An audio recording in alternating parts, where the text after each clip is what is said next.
What is going on, friends? Johnny Two Cellos here, and welcome to my second investigation animation on the masterpiece known as Over the Garden Wall. Last year, I looked into the many inspirations that influenced the production of Over the Garden Wall, and I got some incredibly insightful comments from all of you about things that slipped past me. Also, recently, this amazing art book for Over the Garden Wall was released, and it provided a ton of insight into more influences for this spectacular series.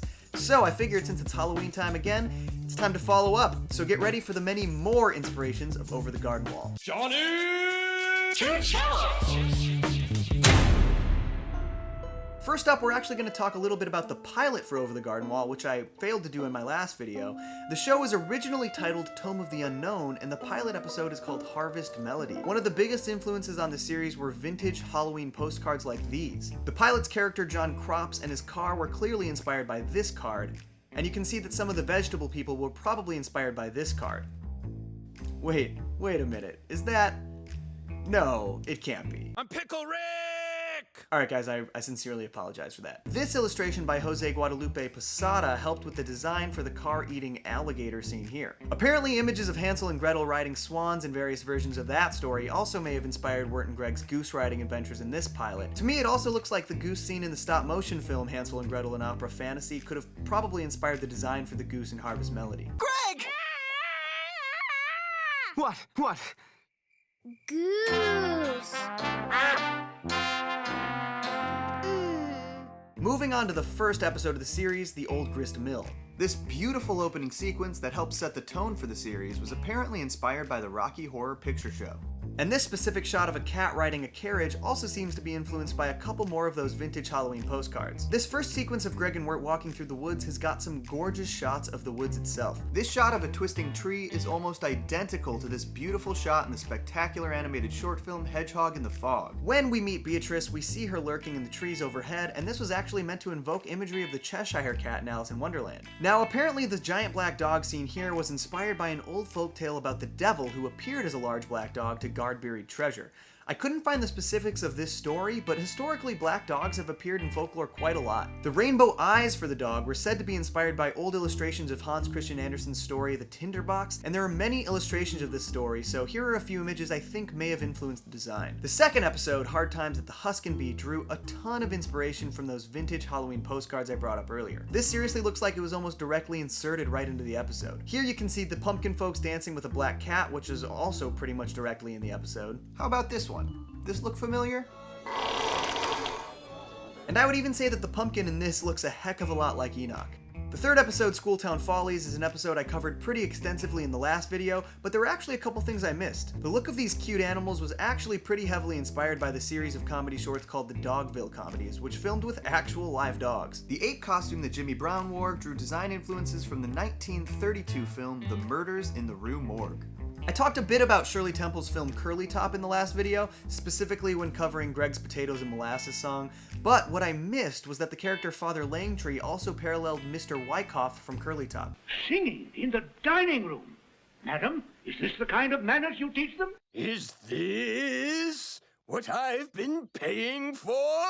Hey, we just wanted to have a little fun. The fifth episode of the series Mad Love drew a ton of design influence from real people and places. For instance, the character Quincy Endicott is said to have been designed as a combination of George Washington and King George III. His counterpart Marguerite Grey was designed after Marie Antoinette. Endicott's manor was influenced by the Monticello, while the Grey Manor was based on the Palace of Versailles. And this super cool fountain from the end of the episode was pulled right out of the grounds of the Huntington Library. The sixth episode of the series, Lullaby in Frogland, features a boat filled with frogs, and the boat is affectionately named McLaughlin Brothers after the McLaughlin Brothers publishing firm, which I mentioned in my last video, and a lot of their illustrations inspired the frog designs. Another cool thing I learned about this boat is that it's meant to be designed like it's an oversized tin toy. If you look carefully, you can actually see the little tabs and gaps where a toy like this would fit together when being assembled. It's pretty funny to hear that the crew's disguise seen here was actually inspired by the scene in the 1994 film of The Little Rascals when a few of the kids stack themselves on top of one another and pretend to be adults. Hello, my good man. Gentlemen, have a seat. We can't sit down, my good man. Now, what may I do for you? We want to take out a hefty loan. What is your account number? 7. The end of this episode introduces us to Adelaide of the Pasture, whose design was based on the Russian legend Baba Yaga. Adelaide's motivations also seem to have stemmed from the Baba Yaga legends, as seen here in this old animation.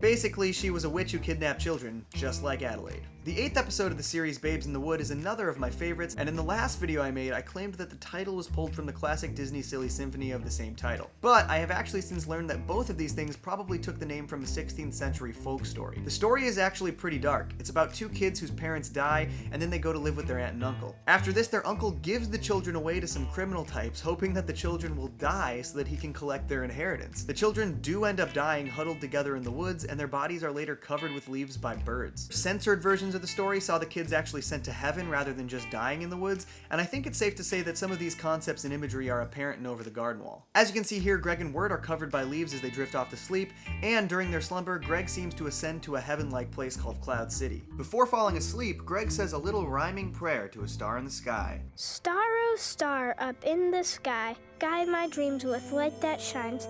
Help me know just what to do to get word home and also me too. And if you don't, I don't care.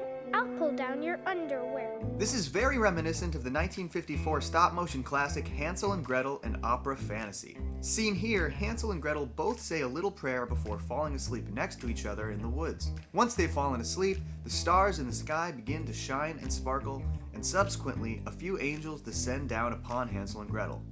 After Greg's rhyming prayer, the stars above also begin to shine before these angelic disembodied heads descend down upon him and Wirt. I actually learned that the images of these disembodied heads were inspired by the 1955 film The Night of the Hunter. He said, "Blessed are the pure in heart, for they shall see God."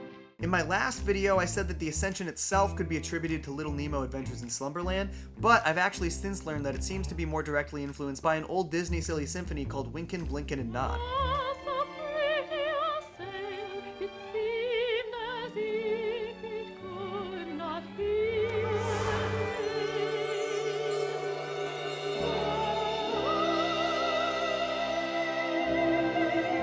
The Old North Wind apparently derives from a mid-19th century folktale, but the animation and character design also seem to draw from Wynken, Blynken Nod. Check out the similarities.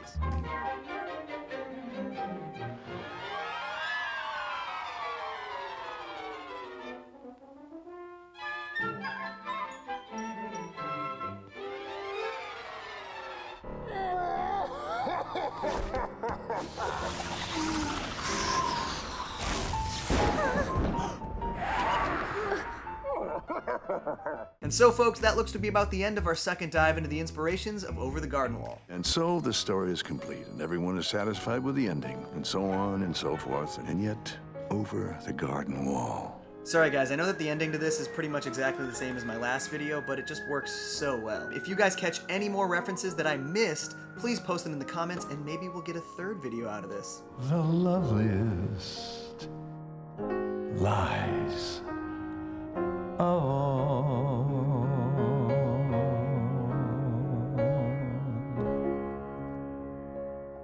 Thank you all so much for tuning into this investigation animation. If you liked the video, please comment, like, and subscribe, and of course, stay tuned for more investigation animation. Johnny! Two Cellos!